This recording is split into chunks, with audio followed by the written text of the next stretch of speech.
नमस्कार आप सभी को।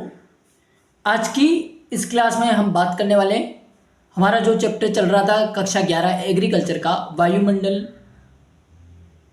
आर्द्रता आज का टॉपिक है। और ये जो चैप्टर था हमारा था मौसम एवं जलवायु। इसमें काफ़ी सारी चीज़ें हमने पढ़ ली है और काफ़ी सारी चीज़ें मैंने आपको पढ़ा दी हैं। तो आज की क्लास में इस टॉपिक को कंटिन्यू करते हैं और आज की क्लास जितने भी समय की रहती है और कल की क्लास के माध्यम से मैं कोशिश करूंगा कि जितनी लंबी क्लास में ले सकूं उतनी लंबी क्लास आप सभी के लिए लूँगा, ताकि अपना जो कोर्स पीछे चल रहे हैं अपन उसको मैं जल्दी से जल्दी रिकवर कर सकूं। ठीक है। तो और मैं अभी एग्ज़ाम चल रहे थे जिस कारण से क्लास रुक गई थी बिल्कुल ही। तो अब मैं वापस रिटर्न आ चुका हूँ और आज मैं थक चुका था लेकिन थोड़ा सा रेस्ट किया। फिर मैंने सोचा आज सोमवार भी है, आज लेट नहीं करते हैं, आज एक तो क्लास आपको दे ही देता हूँ। ठीक है। तो इसी कारण से आज मैंने क्लास वापस शुरू की है। तो आप सभी पढ़िए बढ़िया। चलिए बात करते हैं टॉपिक के बारे में। टॉपिक है हमारा वायुमंडलीय आर्द्रता। तो इसमें देखिए यहाँ पर सामान्यतः वायुमंडल में उपस्थित जल वाष्प को वायुमंडलीय आर्द्रता कहते हैं। किसे कहते हैं कि वायुमंडल में जो उपस्थित जल वाष्प जो है, जल का जो रूप है, भाप के रूप में जो जल हमें दिखाई दे रहा है उसे क्या कहते हैं? वायुमंडलीय आर्द्रता। ठीक है। हमें वायुमंडलीय आर्द्रता किसे कहते हैं कि जो जल हमें भाप के रूप में दिखाई दे रहा है, सॉरी थोड़ा सा जोखम वगैरह है, तो जो जल हमें भाप के रूप में दिखाई दे रहा है उसे वायुमंडलीय आर्द्रता कहते हैं। ठीक है।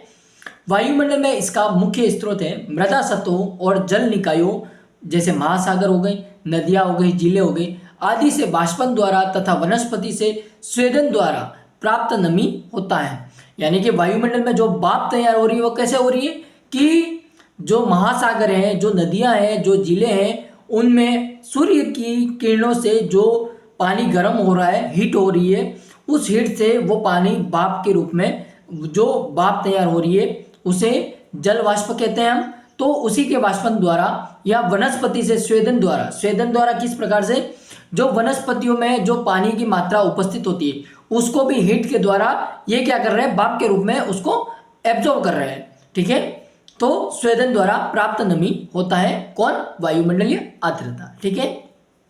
वायुमंडल में उपस्थित आर्द्रता को निम्न प्रकार से प्रदर्शित करते हैं। ठीक है। कैसे कैसे प्रदर्शित करते हैं, चलिए बात करते हैं एक एक करके।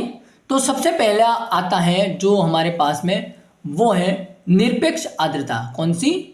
निरपेक्ष आर्द्रता। मैं एक मिनट इसको सेट कर लूं। चलिए सबसे पहला आता है निरपेक्ष आर्द्रता, एब्सोल्यूट ह्यूमिडिटी। ठीक है। इसमें क्या होता है कि वायुमंडल के निश्चित आयतन में उपस्थित आर्द्रता की मात्रा को निरपेक्ष आर्द्रता कहते हैं। यानी कि वायुमंडल में जो उपस्थित मात्रा है किसकी? आर्द्रता की। तो वायुमंडल में जो एक निश्चित वॉल्यूम, आयतन मतलब वॉल्यूम कहते हैं। ठीक है। तो निश्चित आयतन में उपस्थित आर्द्रता की मात्रा को क्या कहते हैं? निरपेक्ष आर्द्रता कहते हैं। इसे कैसे पढ़ते हैं, कैसे लिखते हैं, या इसका मात्रक क्या है? तो इसका मात्रक है, इसे ग्राम या घन सेंटीमीटर ग्राम या घन मीटर या ग्राम या घन फीट में दर्शाया जाता है। यह तापमान में के साथ में क्या होती है? परिवर्तित होती रहती है। ठीक है। क्लियर होगी यहाँ तक बात। थोड़ा सा और आगे बढ़ते हैं और दूसरा हमारे पास में है सापेक्ष या आपेक्षिक आर्द्रता। इसमें क्या होता है विद्यार्थियों, इसमें सबसे पहले एक एक पॉइंट करके बात करते हैं इसके बारे में थोड़ा सा। तो देखिए वायुमंडल की आर्द्रता को दर्शाने के लिए यह एक सामान्य और प्रचलित प्रयोग विधि है। किसे दर्शाने के लिए? जो हम वायुमंडलीय हमारी जो आर्द्रता है, वायुमंडलीय आर्द्रता, उसको दर्शाने के लिए ये क्या है? एक विधि है। किसी निश्चित तापमान पर वायु में उपस्थित आर्द्रता तथा उसी ताप पर वायु की आर्द्रता ग्रहण करने की क्षमता के साथ अनुपात को अपेक्षित आर्द्रता या सापेक्ष आर्द्रता कहा जाता है। रिलेटिव ह्यूमिडिटी कहते हैं। किसे कहते हैं? कोई निश्चित तापमान हो गया, उसमें वायु में उपस्थित जो आर्द्रता है, ह्यूमिडिटी है, जो एयर में उपस्थित है वायु में, और वो निरपेक्ष आर्द्रता भी हो सकती है, तथा उसी ताप पर वायु की आर्द्रता ग्रहण करने की क्षमता को, यानी कि उसी टेम्परेचर पर वायु जो है वो कितनी आर्द्रता को ग्रहण कर रही है, अपने अंदर एब्जॉर्ब कर रही है, उसकी क्षमता के साथ और कितने अनुपात में उसको ग्रहण कर रही है, उसे कहते हैं अपेक्षित आर्द्रता या सापेक्ष या रिलेटिव ह्यूमिडिटी कहते हैं। ठीक है। क्लियर होगी बात। इसकी इकाई प्रतिशत है। क्या है इसकी इकाई, क्या है, प्रतिशत है, और इसे निम्नानुसार दर्शाया जाता है। अब नेक्स्ट पेज पर चलते हैं। यहां पर देखिए फिर से एक बार, अब जो अपेक्षित आर्द्रता जो होती है उसे प्रतिशत में कैसे लिखा जाता है और उसका फॉर्मूला क्या है, इसके यहाँ पर दो फॉर्मूले दे रखे हैं आपकी बुक में, ठीक है। तो दोनों को देखते हैं एक एक करके। सबसे पहला फॉर्मूला है अपेक्षित आर्द्रता प्रतिशत में वायुमंडलीय में उपस्थित जल वाष्प की मात्रा बटे वायु की आर्द्रता ग्रहण करने की क्षमता गुणा 100, ठीक है। यानी कि वायुमंडल में जो उपस्थित जल वाष्प की मात्रा कितनी है, जो वाष्पन हो रहा है, जल वाष्प बन रहा है, उसकी मात्रा कितनी है, और अपन में वायु के अंदर आर्द्रता ग्रहण करने की क्षमता कितनी है। तो दोनों को मिला करके इनको फिर इसमें 100 का गुणा करना है, और ये जो ऊपर वाला है नीचे वाले दोनों में भाग जाएगा, फिर 100 का गुणा करके जो प्रतिशत आएगा वो हमारी क्या होगी, अपेक्षित आर्द्रता होगी, ठीक है, क्लियर होगा। दूसरा फॉर्मूला है अपेक्षित आर्द्रता बराबर वास्तविक दाब बटे संतृप्त दाब गुणा 100। यानी कि जो आप कह सकते हैं कि जो वास्तविक दाब कितना है और संतृप्त दाब, ठीक है, तो दोनों दाब कितने कितने हैं उन दोनों में भाग जाएगा, गुणे में 100 आएगा, और जो आएगा वो प्रतिशत में वो अपेक्षित आर्द्रता, दोनों तरीके से अपन निकाल सकते हैं, ठीक है। अब बात करते हैं हम कि अपेक्षित आर्द्रता का फसलों पर प्रभाव। यहां से हमारा टॉपिक है कि अपेक्षित आर्द्रता का फसलों पर प्रभाव। सबसे पहला जो प्रभाव पड़ता है वो पड़ता है जल संबंध। यानी कि जल संबंध से क्या होता है कि अपेक्षित आर्द्रता पौधों की वाष्पोत्सर्जन क्रिया को प्रभावित करती हैं। जो अपेक्षित आर्द्रता है वो रिलेटिव ह्यूमिडिटी जो है वो पौधों के द्वारा जो वाष्पोत्सर्जन क्रिया होती है उसको क्या करती है, प्रभावित करती हैं।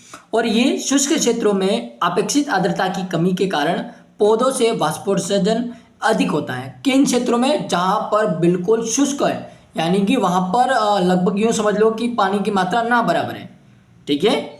जैसे हमारा रेगिस्तान वाला भाग हो गया जैसलमेर साइड में, तो इन क्षेत्रों में क्या होता है कि पानी की कमी के कारण और फिर ये अपेक्षित आर्द्रता आ जाती है, तो इसके कारण से क्या होता है, पौधों से वाष्पोत्सर्जन जो क्रिया होती है वो अधिक होती है, ठीक है। अब आगे बढ़ते हैं। दूसरा, पर्णवृद्धि। पर्णवृद्धि में क्या होता है कि इसमें जो अधिक अपेक्षित आर्द्रता के कारण कोशिकाओं की स्फीत दाब अधिक रहता है और कोशिकाओं का आकार बढ़ता है और वाष्पोत्सर्जन द्वारा जल का ह्रास कम होता है। अतः आर्द्र क्षेत्रों में शुष्क क्षेत्रों की तुलना में पौधों की पत्तियों का आकार अधिक रहता है। देखिए, स्फीत दाब का मतलब क्या होता है कि पत्तियों के बीच में जो पतली झिल्ली होती है और वो क्या करती हैं कि जो पतली झिल्ली नुमा संरचना होती है उसके अंदर क्या होता है, एक ह्यूमिडिटी के रूप में पानी भरा रहता है, ठीक है। तो उस समय हमें क्या दिखाई देती है, वो पत्तियां मोटी दिखाई देती हैं। क्यों दिखाई देती है, अपेक्षित आर्द्रता के कारण, क्योंकि ये जो क्षेत्र है ये आर्द्र क्षेत्र है। आर्द्र क्षेत्र यानी कि यहाँ पर आर्द्रता अधिक है, और इन क्षेत्रों में शुष्क क्षेत्रों की तुलना में यहाँ पर पत्तियों से जो आर्द्रता या पानी का जो ह्रास होता है, यानी कि उसका नुकसान होता है, वो कम होता है। जल का ह्रास कम होता है, यानी कि उसका नुकसान कम होता है वाष्पोत्सर्जन द्वारा, ठीक है। तीसरा जो तरीका है वो है प्रकाश संश्लेषण। देख लेते हैं, यहीं पर देख लो इसको। प्रकाश संश्लेषण में क्या होता है कि जब शुष्क क्षेत्रों में अपेक्षित आर्द्रता कम होती है, किन क्षेत्रों की बात कर रहा है, सबसे पहले इसको पकड़ लो कि जब शुष्क क्षेत्रों में अपेक्षित आर्द्रता कम होती है और वाष्पोत्सर्जन की क्रिया द्वारा जल का ह्रास अधिक होता है और पौधों में जल की कमी हो जाती है, तो ये किस प्रकार से हो रहा है। देखिए, प्रकाश संश्लेषण का कार्य क्या है कि जो नदियां हैं, झीलें हैं, या फिर बांध हैं, या छोटे तालाब हो गए, तो वहाँ पर क्या करता है वहाँ पर ये प्रकाश संश्लेषण की जो क्रिया होती है, जो हमें सूर्य का ताप जो मिल रहा है उसके द्वारा जो भाप बनाकर पानी को गर्म करके भाप के रूप में वाष्पोत्सर्जन की क्रिया को कंप्लीट करते हैं। तो इसके दौरान वहाँ पर क्या होता है कि सबसे ज़्यादा जल का जो नुकसान होता है वो वहाँ पर उन क्षेत्रों में अधिक होता है। किन क्षेत्रों में, शुष्क क्षेत्रों में, ठीक है। तो अपेक्षित आर्द्रता वहाँ पर कम होती है, लेकिन वहाँ पर गर्मी ज़्यादा होने के कारण, हीट ज़्यादा होने के कारण, टेम्परेचर हाई होने के कारण वहाँ उन क्षेत्रों में वाष्पोत्सर्जन की क्रिया अधिक होती है, और अधिक होने के कारण जल का नुकसान भी अधिक होता है। और इस स्थिति में पौधों में जल की कमी पाई जाती है या कमी हो जाती है। ठीक है, क्लियर होगी बात यहाँ तक। नंबर 4 है परागण। परागण में क्या होता है, यदि मृदा नमी पर्याप्त हो तो औसत रूप से, यदि मृदा नमी पर्याप्त हो तो औसत रूप से कम अपेक्षित आर्द्रता परागण को बढ़ाकर बीज जमाव को बढ़ाती है। यानी कि जिन मृदा में नमी पर्याप्त है और औसत रूप में पाई जा रही है, वहाँ पर अपेक्षित आर्द्रता जो होती है वो परागण, जो परपरागण और स्वपरागण जो होता है, वो परागण की क्रिया जो होती है उसको बढ़ाकर बीज के जमाव को क्या करती है, बढ़ाती है। ठीक है, उदाहरण 80% की तुलना में 60% अपेक्षित आर्द्रता पर गेहूं में बीज जमाव अधिक होता है।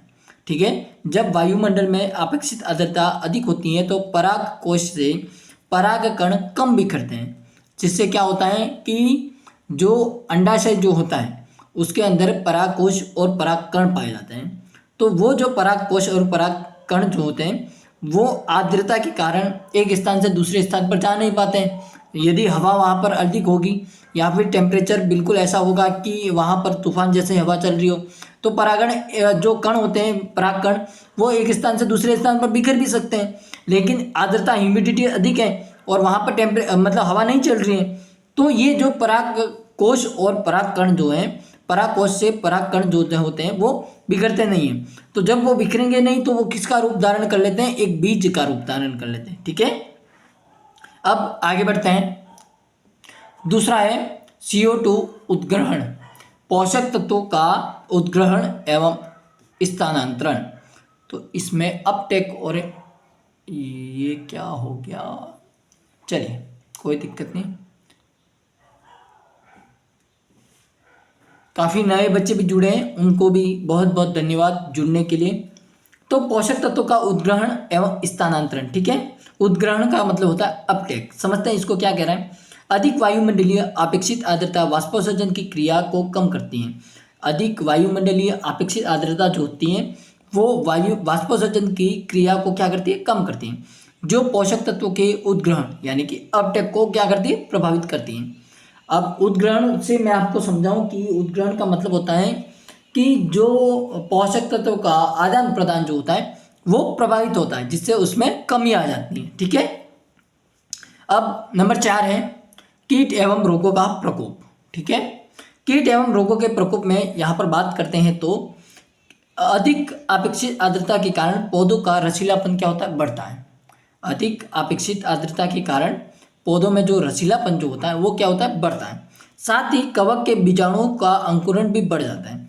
यानी कि जो कवक होती हैं उसमें जो बीजाणु हैं, कवक के द्वारा बीजाणु जो होते हैं उनकी जो अंकुरण क्षमता जो होती है वो भी क्या होती है, बढ़ती है।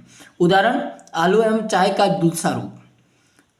क्या, आलू एवं चाय का झुलसा रोग बंद होता है। फिर मोइला व हरा तेला रोग, पर्याक्रमण अधिक आर्द्रता की परिस्थितियों में बढ़ता है। पर्याक्रमण का मतलब होता है प्रभावित करना, यानी कि ग्रसित करना, रोग ग्रसित करना। किसको, मोइला और जो हरा तेला जो होते हैं, दो कीट होते हैं, वो क्या करते हैं कि फसल जो होती है उसकी आर्द्रता की उपस्थिति में उसको क्या करते हैं, वहाँ पर ग्रसित कर देते हैं। ठीक है, और उस पर आक्रमण करके क्या कर देते हैं, उसको खराब कर देते हैं फसल को। ठीक है, अब नंबर 4 है यहाँ पर उपज। उपज में यदि हम देखें तो यहाँ पर उपज में यदि हम देखें तो बहुत अधिक या बहुत कम अपेक्षित आर्द्रता पौधों की वृद्धि के लिए अनुकूल नहीं होती है। उपज के साथ आर्द्रता का ऋणात्मक सहसंबंध होता है। अधिक आर्द्रता से, एक मिनट मैं आपको दिखाने की कोशिश करता हूँ क्योंकि ये बहुत बड़ा पॉइंट है, इसको थोड़ा सा एडजस्ट करना है। तो आर्द्रता का ऋणात्मक सहसंबंध है। अधिक आर्द्रता से परागकण जो होता है वो कम होता है और कीट एवं रोगों का क्या होता है, प्रकोप जो होता है वो बढ़ता है। ठीक है, ये है पॉइंट।